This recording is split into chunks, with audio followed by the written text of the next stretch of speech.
Samarlakota railway station కార్యాలయంలో 77వ గణతంత్ర దినోత్సవ కార్యక్రమం రైల్వే స్టేషన్ మాస్టర్ ఎం రమేష్ అధ్యక్షతన నిర్వహించారు. ఈ కార్యక్రమానికి ముఖ్య అతిథులుగా స్టేషన్ ఏవో హాజరయ్యారు. ఈ సందర్భంగా స్టేషన్ మేనేజర్ రమేష్ మాట్లాడుతూ అతి త్వరలోనే ప్రపంచంలోని అభివృద్ధిలో భారతదేశం మొదటి స్థానం పొందుతుందని అన్నారు.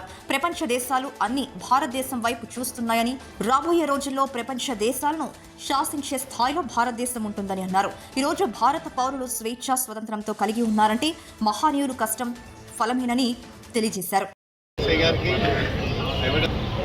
సోదరిమణులు అలాగే మన స్టేషన్లో ఉంటున్నటువంటి మనతో పాటు మన స్టేషన్కి కూడా డెవలప్మెంట్లో భాగంగా వాళ్ళు కూడా తమ వంతు సహకారం అందిస్తూ వస్తున్నటువంటి మన సోదరులు, ఆటో సోదరులు కానీ, కార్ స్టాండ్ సోదరులు కానీ, వీరందరికీ కూడా నేను హృదయపూర్వక నమస్కారాలు తెలియజేసుకుంటూ ఇక్కడికి వచ్చిన ప్రతి ఒక్కరికి కూడా భారతీయ రైల్వేలకు అలాగే మన అడ్మినిస్ట్రేషన్కు కూడా మనం అందరం సర్వదా కృతజ్ఞత.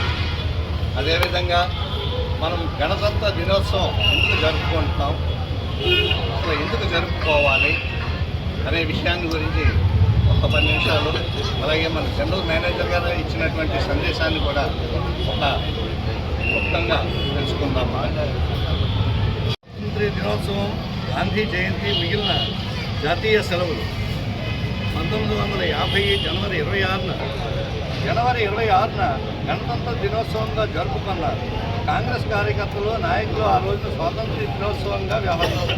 అయితే దేశ స్వాతంత్ర్యం దినం బ్రిటిషర్లు స్వయంగా నిర్ణయించడం చర్చలు చేశారు. జనవరి 26ని గణతంత్ర దినోత్సవంగా ప్రకటించి ఆ రోజును స్వతంత్రంగా వ్యవహరించారు. గణతంత్ర దినోత్సవాన్ని దేశవ్యాప్తంగా ప్రభుత్వం, ప్రజలు ఘనంగా నిర్వహిస్తూ జనవరి 26వ తేదీ గణతంత్ర దినోత్సవం సందర్భంగా మనం అందరం కూడా ఏకమై అదేవిధంగా న్యూఢిల్లీలో జెండా ఎగరవేసి ప్రసంగిస్తారు. అదేవిధంగా మన రాష్ట్రంలో కూడా అమరావతిలో ముఖ్యమంత్రి ఆధ్వర్యంలో జెండా ఎగరవేసి ప్రారంభిస్తారు ఈ గణతంత్ర దినోత్సవ వేడుక. మనకి మన పబ్లిక్కి ఏ విధంగా అయితే సేవలు అందిస్తాయి, అలాగే భారతీయ రైల్వేలు ఎంతో ముందుకి ఈ రోజున